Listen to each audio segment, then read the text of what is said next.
Hello again, everyone. Welcome to my YouTube channel. This is Uncle Jay speaking. And today, I've decided since the elections are just around the corner, lumalabas na yung mga presidential wannabes, di ba? Kanya-kanyang patuhan na ng the usual tactics, yung mga labasan ng baho, ganyan. But today, kukwento ko kayo tungkol sa what was life like during the past president's reign, yung kanilang mga terms. Ano ba nangyari ano ba ang buhay noon? Just so you know, medyo mapalad ako na witness ko yung mga presidents na yan from being a 70s kid. Maamin na ako sa edad ko.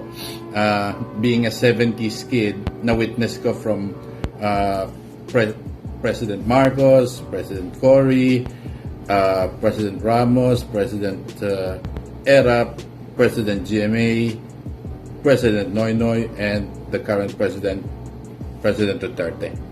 But today, I'm gonna deliberately take former President Marcos out of the equation kasi the contention was, sino nga naman ang hindi makagawa ng napakaraming accomplishments in a span of 20 years, di ba?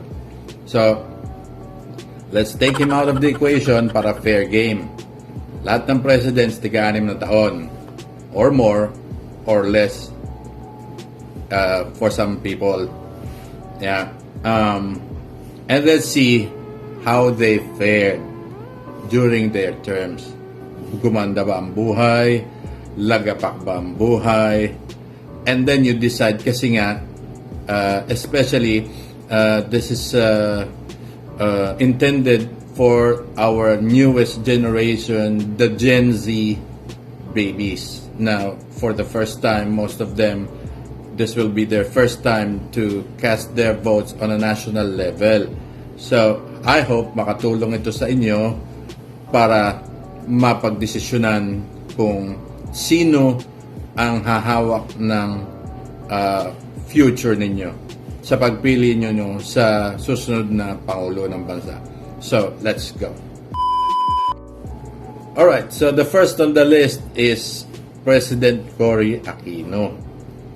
She holds the distinction of becoming the first woman president in the Philippines. Kanyang slogan that time was, tama na, sobra na, palitan na. Referring especially to one and only President Marcos himself. So, hiniling natin yan. That's when the first people power came to be. Diba? The bloodless revolt na using only the strength of the people para makuha ang presidency. Obviously, nanalo si President Marcos doon, but according to the people, there was massive cheating. Kaya lumabas yung people power. So napalitan na nga. Ang tinatawag dito sa government niya, transition government. Kasi nga galing sa dictatorship papunta sa democracy. So doon naman sa time niya, unfortunately, it was mired by so many coup d'etats. Around 6 to 9 coup attempts were made to topple her government. It's either it was led by the RAM or headed by then Colonel Gringo Nasan or the loyalists. So, napakadaming kaguluhan noong time na yun. Now, it's also during her term that the 1987 Constitution was drafted and created. Yan ang ating pinanghahawakang saligang batas hanggang ngayon. 1987. It was also during her term that pumutok yung Menjola massacre because of the Comprehensive Agrarian Reform Program or CARP. May video si si President Duterte. Search nyo na lang na saying na according to Mrs. Aquino, she declared agrarian reform on the entire Philippines, pero nagkaroon ng hindi magandang usapin tungkol sa lupain niya, which is Hacienda Luisita, resulting to massive demonstrations by the farmers sa Menjola. So there, nangyari, yung mga rallyista tried crossing the line na sinet ng mga military, papasukin nila yung Malacanang, karoon ng putukan, resulting in several deaths. As a result of that, ang kanyang running mate and vice president na si Doy Laurel hindi na take yung kanyang klase ng violence at at the same time nagkakaroon na ng hindi pagkakaunawaan between the president and the vice president. Nag-resign siya along with other cabinet members. So you can just imagine kung gaano kagulo nung time na yun. And ang may isang video pa ako napanood na about President Marcos saying ibinibili niya yung Bataan Nuclear Power Plant kay Mrs. Aquino na legacy niya para sa Pilipino. That time kasi yung ating mga power plants medyo nagiging out of date, which required massive reconstruction and rehabilitation that time. Kasi hindi na nga masusuplayan ng kuryente ang buong Pilipinas. So, yung dependency natin sa electricity is dwindling down na yung ating reserves na electricity.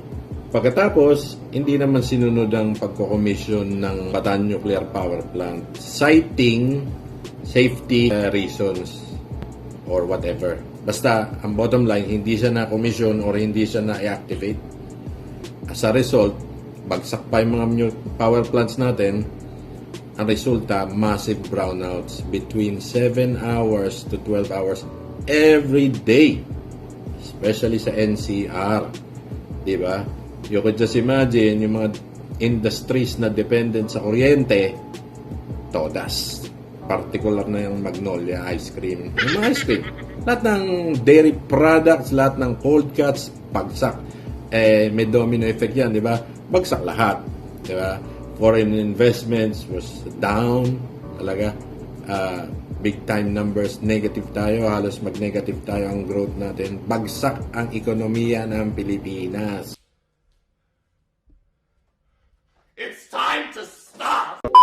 Well, she did her best. Ang bottom line, hiningi natin yan. Ay binigay naman sa magtiis kami. Gusto nyo ng change di ba?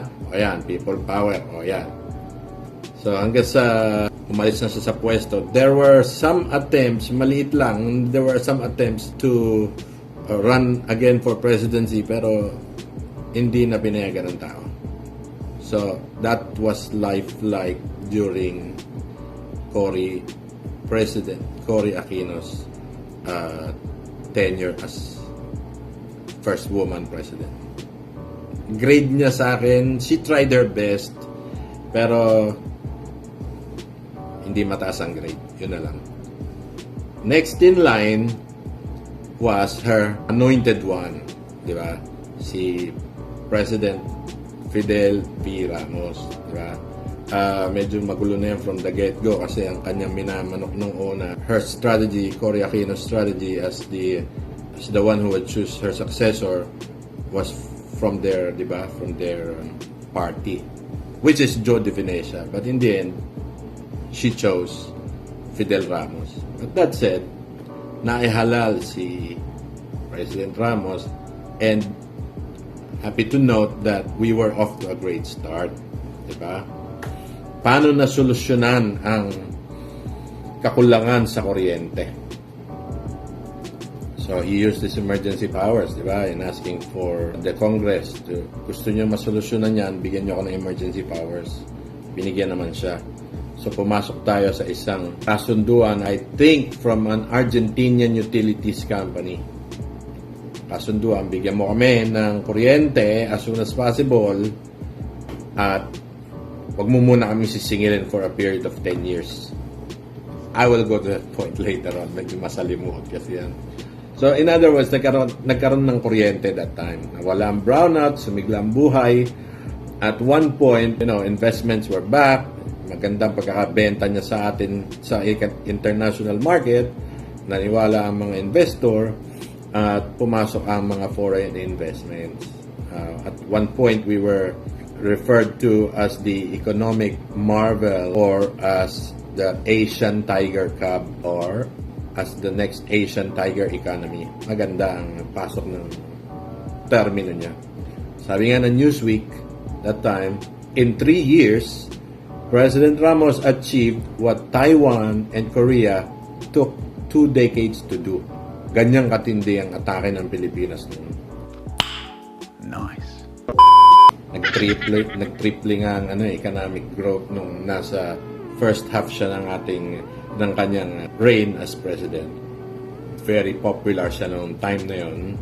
However, yun na, yung latter part ng kanyang presidency, medyo nag-median naman. Medyo ginanahan niya si Apo Eddie sa kanyang term, medyo nung tapos na yung term niya, was there were efforts made by his supporters to have him run again for a second term. Pero hinarang yan headed by Jaime Cardelasin and ex-President Cory na rin herself.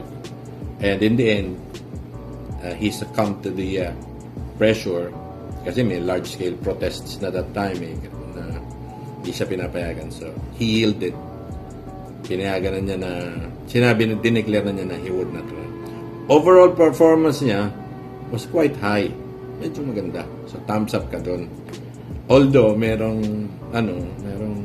usapin na medyo malaki kinita niya sa negotiate ng BGC as well as yung Clark, lupain sa Clark. So, but taking nothing from him, he did a good job. So, that's part 1 kasi medyo matagal na tong video. Yan. So, I hope you learned a thing or two. Drop down your comments below and subscribe na rin. Parang awa nyo na. Para magkaroon naman ng konting following. Kung sa tingin nyo, may natututunan kayo, balato nyo na sa akin ng isang subscribe. Alright? Till next video, I hope you enjoyed watching. Have a good one. Bye-bye.